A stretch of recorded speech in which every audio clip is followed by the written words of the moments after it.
Good morning students, मैं अभिषेक सिंह स्वागत करता हूं फिर से एक बार आप सभी का हमारी आज की क्लास में। आज हम क्लास 7th का सोशल स्टडीज़ में हिस्ट्री का हमारा चैप्टर नंबर 4 पढ़ने वाले हैं। अभी तक हम हिस्ट्री में अपने 3 चैप्टर पढ़ चुके हैं। हमारा 4th चैप्टर है द मुगल पीरियड। देखिए, भारत में मुगल पीरियड की शुरुआत कब होती है? मुगल पीरियड की शुरुआत एस्टेब्लिशमेंट होती है 1526 में, और किसके द्वारा? बाबर के द्वारा। बाबर कौन था, कहां से आया था, इसके बारे में जानेंगे। लेकिन जैसा कि मैंने आपको पिछली वीडियो में भी बताया है कि हिस्ट्री को पढ़ते समय आपके दिमाग में एक क्वेश्चन हमेशा रहना चाहिए कि किसी भी चीज़ के कोई भी कार्य हुआ, मुगल भारत में आए या मुगल का एम्पायर बना, मुगल का एस्टेब्लिशमेंट बना, तो उसके कारण क्या क्या रहे और हमारे समाज पर उसका प्रभाव क्या क्या पड़ा। अगर हम जानेंगे कि मुगल भारत में क्यों आए, किस कारण से आए, तो उसको जानने के लिए हमें बात करनी पड़ेगी 13वीं सेंचुरी की, 13वीं शताब्दी में। 13वीं सेंचुरी में क्या होता है, जो सेंट्रल एशिया होता है हमारा, 13वीं सेंचुरी में सेंट्रल एशिया जो होता है, वहाँ पे मंगोल्स जो होते हैं काफ़ी पावरफुल हो जाते हैं, और पूरे सेंट्रल एशिया में मंगोल्स का काफ़ी पावर होती है। तो मंगोल की काफ़ी पावर होती है। मंगोल कौन थे? देखिए, मंगोल्स ये एक ऐसी जाति होती थी जो लड़ने की कला में, वॉर की कला में, फाइट करने की कला में बहुत निपुण होते थे और बहुत ही क्रूर होते थे, क्रूअल होते थे। ऐसे क्रूअल होते थे कि इनके बारे में बहुत सारी कहानियां बताई जाती हैं। इनका एक बहुत ही क्रूअल एक रूलर हुआ करता था, चंगेज खान। क्या नाम था बच्चों? Genghis Khan. देखिए, चंगेज खान क्या करा करता था, अगर उसे किसी जगह पर आक्रमण करना है, किसी एरिया पे आक्रमण करना है, तो उसका आक्रमण करने का तरीका कैसा होता था? वो क्या काम करता था, जहां पर आक्रमण करता था वहां पर कुछ पढ़े लिखे जो लोग होते थे ना, पढ़े लिखे, उन 10-20 लोगों को इकट्ठा करता था, एक किसी ऊंचाई वाली जगह पर उन्हें खड़ा कर दिया था, और जो पूरा उनका एरिया होता था, वो जो पूरा एरिया होता था उसमें मारकाट चालू करवा दिया करता था। लोग मर रहे होते थे, सर कट रहे होते थे, और फिर क्या करता था, जो लोग मर जाते थे उनके ढेर लगवा दिया करता था, लाशों का, मरने वाले लोगों की लाशों का ढेर लगवा दिया करता था, और फिर इन लोगों को छोड़ दिया करता था। इन लोगों को छोड़ता क्यों था? इन लोगों को छोड़ता था और इनसे ये कहता था कि जाओ, मतलब दूसरे जो एरिया है वहां पर जाओ और चंगेज खान के बारे में बताना कि चंगेज खान कौन है।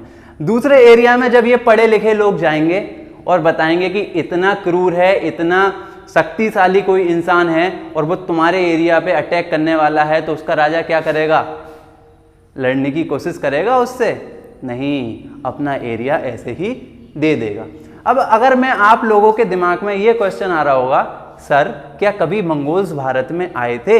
अगर आपने मेरी पिछली वीडियो ध्यान से देखी होगी, सल्तनत काल वाली, तो आपको पता होगा भारत में मंगोल्स आए थे। लेकिन चंगेज खान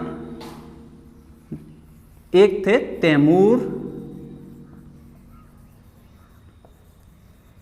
तैमूरलंग, बताया था मैंने अपनी पिछली वीडियो में। ये कब आया था भारत पर, इसका अटैक कब हुआ था? 1398 एडी में। ठीक है, 1398 एडी में आया था, और उस समय राजा कौन था? नसीरुद्दीन। तो इसके आने के बाद इसने बहुत सारा नुकसान करा था और तख्ता पलट हुआ था, और उसके बाद राजा कौन बना था? कौन सी डायनेस्टी स्टार्ट हो गई थी? हमारी सैयद डायनेस्टी स्टार्ट हो गई थी। तो ये तो रहे मंगोल की बात। देखिए, जब मंगोल उस जगह पर बहुत पावरफुल हुए, तो लास्ट में जो बचा तैमूरलैंग की हो जाती है डेथ। तैमूरलैंग की क्या हो जाती है? डेथ। जब तैमूरलैंग की मृत्यु होती है तो सेंट्रल एशिया जो था वो 3 पार्ट्स में डिवाइड हो जाता है। किन तीन पार्ट्स कौन कौन से थे? सेंट्रल एशिया जिन 3 पार्ट्स में डिवाइड होता है वो थे ऑटोमन्स, दूसरा पार्ट था उज्बेक्स, और तीसरा पार्ट था सफाविद। क्या नाम था? सफाविद। देखिए ऑटोमन्स, उज्बेक्स, सफाविद 3 पार्ट्स में डिवाइड हो जाता है। अब आप अपनी स्क्रीन पर एक मैप देखेंगे, आपको आपकी स्क्रीन पर मैप दिखाई दे रहा होगा। ग्रीन कलर वाला जो पोर्शन है वो कजाकिस्तान का है, आपको उस पर ध्यान नहीं देना है। आपको एक ऑरेंज कलर में एरिया दिखाई दे रहा होगा जिस पर लिखा होगा तुर्कमेनिस्तान, ठीक है, वही आपका ऑटोमन्स वाला रीजन है। उज्बेक्स वाला जो रीजन है वो आपको ब्लू कलर में उज्बेकिस्तान के नाम से दिखाई दे रहा होगा, और इस ब्लू कलर वाले एरिया में ही आपका एक जगह पड़ती थी जिस जगह का नाम होता था फरगना। क्या नाम होता था बच्चों? फरगना। ये जो फरगना है इसकी बहुत इंपॉर्टेंस रही मुगल एम्पायर को एस्टेब्लिश करने में। कैसे? क्योंकि जो हमारा बाबर था ना वो फरगना में ही जन्म लिया था बाबर ने। और कब लिया था फरगना में जन्म उसने? 1481। कब जन्म लिया था? 1481। देखिए मैंने आपको क्या बताया, सेंट्रल एशिया 3 पार्ट्स में डिवाइड हो गया था, ऑटोमन्स, उज्बेक्स और सफाविद। ऑटोमन्स, उज्बेक्स और सफाविद। लेकिन जो फरगना जो आता था ना वो उज्बेक्स के अंडर आता था। किसके अंडर आता था? उज्बेक्स के अंदर आता था। तो उज्बेक्स जो था, क्या नाम है, फरगना को काफी परेशान, उस एरिया को बाबर काफी परेशान रहा। इसी के साथ एक चीज और होती है, ऑटोमन्स, उज्बेक, सफाविद। एक मैं आपको यहां पर एक चीज समझाने वाला हूं, पावर थ्योरी। पावर थ्योरी क्या होती है? हमारी पावर थ्योरी कहती है कि किसी एक रीजन में एक समय पर एक से ज्यादा महाशक्तियां नहीं हो सकती, और अगर होंगी तो उनमें सबसे बेहतर बनने का या सबसे शक्तिशाली बनने के बीच में एक होड़ रहेगी। 3 शक्तियां ऑटोमन्स, उज्बेक्स, सफाविद तीनों हैं, एक समय पर हैं, लेकिन इनमें लगातार क्या होगा? संघर्ष होगा। किस चीज का संघर्ष? कि मैं बेहतर या तू बेहतर। जैसे हमारी क्लास में कोई अच्छे बच्चे होते हैं 3-4, उनके बीच में फाइट चलती रहती है ना, कि मैं फर्स्ट आऊंगा या तू फर्स्ट आएगा। हर एक इंसान क्या कहता है कि फर्स्ट तो मैं ही आऊंगा। अब देखिए एक जगह होती थी दूसरी, समरकंद। सारी कहानी इसी जगह की वजह से है। जानेंगे कैसे? अभी तक हमने क्या पढ़ा कि हमारा सेंट्रल एशिया 3 पार्ट्स में डिवाइड हो गया। सेंट्रल एशिया कितने पार्ट्स में डिवाइड हो गया? 3 पार्ट्स में डिवाइड हो गया। फरगना एक जगह थी, किस जगह पड़ती थी? उज्बेक्स के अंडर पड़ती थी, जहां पर बाबर का जन्म हुआ 1481 में। और अब हम बात करेंगे समरकंद के बारे में। देखिए जो मुस्लिम्स जो होते थे, मुस्लिम्स रूलर जितने भी थे सेंट्रल एशिया में जिस समय पर, तो मुस्लिम कम्युनिटी में समरकंद एक बहुत ही प्रेस्टिजियस प्लेस होता था, बहुत ही प्रेस्टिजियस जगह होती थी। मतलब जिसका समरकंद पे रूल वो ही सबसे बड़ा रूलर। तो सबके बीच में एक कंपटीशन चलता रहता था कि समरकंद पर कौन राज करेगा या समरकंद किसके कंट्रोल में होगा। तो बाबर ने अपनी बहुत सारी एनर्जी समरकंद पर अटैक करने में लगा दी। बाबर ने कई बार समरकंद पर अटैक करा, लेकिन बाबर क्या हुआ? नाकाम। बाबर को कोई भी कामयाबी नहीं मिली। देखिए फिर समय आता है जब बाबर को समरकंद में कोई कामयाबी नहीं मिली, तो बाबर ने जो काबुल है ना, काबुल आपके अफगानिस्तान में, इस समय आपको मैप पर अफगानिस्तान दिखाई दे रहा होगा। अफगानिस्तान की कैपिटल भी क्या है? काबुल। तो बाबर क्या करता है? काबुल पर करता है अटैक। काबुल पर क्या करता है? अटैक। देखिए काबुल पर अटैक करके काबुल वाले एरिया को वो अपने अंडर मिला लेता है। अभी बाबर इंडिया तक नहीं आया है, लेकिन इंडिया तक आएगा। देखिए काबुल में अटैक तो कर लेता है, लेकिन काबुल से उसे इतनी रेवेन्यू जनरेट नहीं हो रही थी कि वो अपने लोगों का या अपनी सेना को पेट पाल पाए। तो बाबर को पता चलता है इंडिया के बारे में। किसके बारे में? भारत। कि भारत एक ऐसा देश है जिसके पास फेबुलस वेल्थ है, मतलब बहुत ही ज्यादा अमीर। तो वो सोचता है कि क्यों ना भारत पर आक्रमण किया जाए। तो 1526 में बाबर क्या करता है? भारत पर आक्रमण करता है। 1526 में बाबर क्या करता है? भारत पर आक्रमण करता है। चलिए इसके बारे में अभी और जानकारी लेते हैं। तो प्यारे बच्चों, अभी तक हमने पढ़ा कि मुगल एम्पायर का एस्टेब्लिशमेंट भारत में कैसे रहा और इसका क्या क्या कारण रहे। इन 2 पॉइंट्स के बारे में हम बात कर चुके हैं। देखिए 1526 में मुगल ने भारत पर अट्रैक्ट करा, मतलब बाबर की लड़ाई उस समय किससे होती है? बाबर की लड़ाई होती है इब्राहिम लोदी से। अगर आपने पिछली वीडियो ध्यान से देखी हो तो देखिए, मैं आपसे कह रहा हूं बार बार कि मुगल एम्पायर 1526 से स्टार्ट होता है, लेकिन जब हमने पिछला चैप्टर पढ़ा था सल्तनत पीरियड, तो उसमें हमने पढ़ा था सल्तनत पीरियड चलता है 1206 से 1526 तक। देखिए 1526 तक क्या चला? सल्तनत पीरियड। और 1526 में हमारा क्या आ गया? मुगल पीरियड। तो 1526 में सल्तनत पीरियड को खत्म किसने करा? बाबर ने सल्तनत काल को पूरी तरीके से खत्म करा। और उसकी पहली लड़ाई किसके खिलाफ हुई?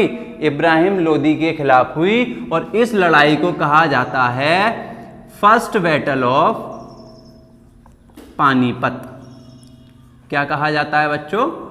First battle of Panipat. देखिए इस लड़ाई में बाबर क्यों जीता?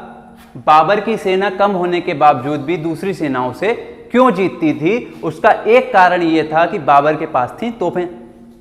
देखो भैया, आपकी क्लास में 2 लोग लड़ रहे हैं, ठीक है? एक लड़ रहा है अपने हाथों से और एक के हाथ में है इतना बड़ा डंडा। जीतेगा कौन? डंडे वाला, ठीक है? ऐसे ही इब्राहिम लोदी की सेना में क्या क्या था? इब्राहिम लोदी की सेना लड़ती थी तलवारों से, भालों से, और किससे लड़ती होगी? तलवारों से, भालों से या तीरों से। लेकिन ये बाबर जो थे, इनकी सेना किससे लड़ती थी? तोपों से। एक तोप का गोला आता था, इब्राहिम लोदी की सेना के 50-100 आदमी बिखर जाते थे। जबकि बाबर के 50-100 आदमी मारने के लिए इब्राहिम के भी कुछ लोग तो मरते, लेकिन बाबर का एक तोप का गोला 50-60 आदमी ढेर कर दिया करता था। तो 1526 के युद्ध के बाद बाबर एक बात कहता है, और ये बात आप अपनी जिंदगी में अगर ध्यान दें, इस बात को समझने की कोशिश करें, तो आपके लिए बहुत फायदा होगा। बाबर ने एक बात कही थी। बाबर ने कहा था कि इस बैटल के बाद बहुत सारे चैलेंजेस आगे आने वाले हैं, आगे बहुत सारे चैलेंजेस आएंगे। वो इस चीज को पहले से ही भांप गया था। और एक चीज और है, with the greater power greater challenges comes, या ग्रेटर रेस्पॉन्सिबिलिटी इज नीडेड। जब आपकी पावर बढ़ती है तो आपकी रेस्पॉन्सिबिलिटी भी बढ़ती है। फिर आता है समय 1527 का। 1527 में बाबर की लड़ाई होती है राणा सांगा से। किससे होती है? राणा सांगा से। राणा सांगा की सेना बहुत मजबूत थी, बहुत बड़ी सेना थी, और इस सेना से लड़ने से पहले बाबर की सेना के छूट रहे थे पसीने। बाबर की सेना बहुत डरी हुई थी। तो इस युद्ध से पहले ही बाबर किसका नारा देता है? जिहाद का नारा देता है, और अपनी सेना का मनोबल बढ़ाता है। इस युद्ध को धर्म से जोड़ देता है, हिंदू मुस्लिम वाला युद्ध बना देता है, और फिर बाबर की सेना थोड़ी मोटिवेट होती है और युद्ध में जीत जाती है। ठीक है, इसे कहते हैं बैटल ऑफ खानवा, मतलब खानवा का युद्ध। समय आता है 1528 का। ठीक है, 1528 में बाबर की लड़ाई होती है मेदिनी राय से। ठीक है, मेदिनी राय से होती है, और इस बैटल को कहा जाता है बैटल ऑफ चंदेरी। ठीक है, और 1529 में बाबर की लड़ाई होती है बिहार और बंगाल, बिहार और बंगाल की कंबाइंड अफगानी सेना थी, अफगानी सेना से इनकी लड़ाई होती है। और ये चारों ही युद्ध बाबर एक के बाद एक जीतता चला जाता है। और इसका एक सबसे बड़ा कारण क्या रहा कि बाबर को पता था कि जब उसने 1526 में पानीपत की प्रथम लड़ाई जीती है तो उसे पता था कि इससे और बड़े चैलेंजेस आने वाले हैं। वो ओवर कॉन्फिडेंट नहीं हुआ और उसने आगे की तैयारी चालू रखी, जिसकी वजह से वो जीतता गया और समय आता है 1530 का, और 1530 में बाबर का चैप्टर हो जाता है फिनिश दी एंड। और इसी के साथ हमारी आज की क्लास भी हो जाती है finish the and. The and का मतलब क्या है? डेथ हो जाती है बच्चों। ठीक है, हमने क्या क्या पढ़ा? एस्टेब्लिशमेंट कब हुआ? 1526 में हुआ। ओरिजिन क्या क्या रहे, किन किन कारण से रहे, और मुगल रूलर्स जितने भी होंगे ये हम हमारी नेक्स्ट वीडियो में कवर करेंगे। आज के लिए हमने बात सिर्फ किसके बारे में करी थी? बाबर के बारे में करी थी। बाबर की जिंदगी से भी कोई कितना ही बुरा इंसान सही, हर इंसान की जिंदगी से हम कुछ ना कुछ पॉजिटिव ले सकते हैं। आज के लिए इतना ही, फिर से मिलते हैं नेक्स्ट वीडियो में। तब तक के लिए जय हिंद।